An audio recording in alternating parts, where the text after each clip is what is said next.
In this video we're going to be looking at how to paint newly plastered walls, what paints to use, and also what can go wrong if you don't do the job properly. Now, I've spent a while trying to think of a way to show you exactly what happens when you don't use a thinned out coat of emulsion. And I was making a sandwich the other day and it came to me. So, let me explain. These two slices of bread are a wall. That's one wall. That's another wall. This plastic cheese, or Waitrose cheese slices, represents our unthinned emulsion, whether it be contract or vinyl mat. So there we go. We've got the paint out, mixed it up, and then we get it out, apply it to the wall with our roller, and we get it rolling it on the wall. Lovely, lovely. So that's our unthinned vinyl mat, contract mat, diamond mat, any contract or any emulsion paint on a bare plastered wall. Bear that in mind.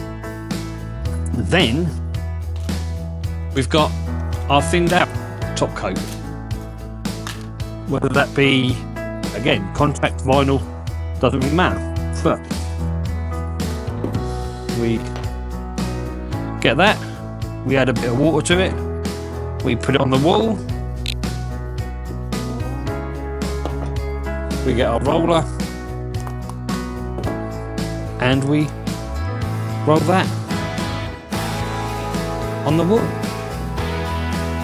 So that's now our thinned out coat of, like I say, if it's wet plaster, contract mat; if it's dry, contract mat or vinyl mat or anything you want.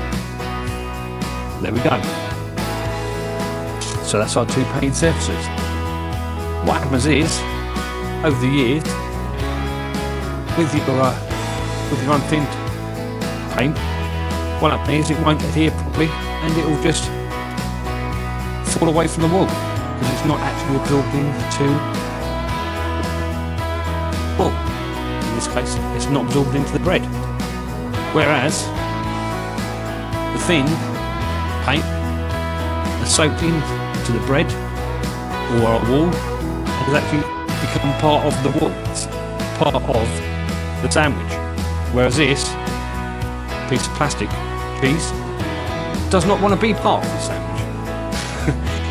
And it's trying to get away, which is exactly what's going to happen to you if you don't use thin down emulsion when you paint your walls.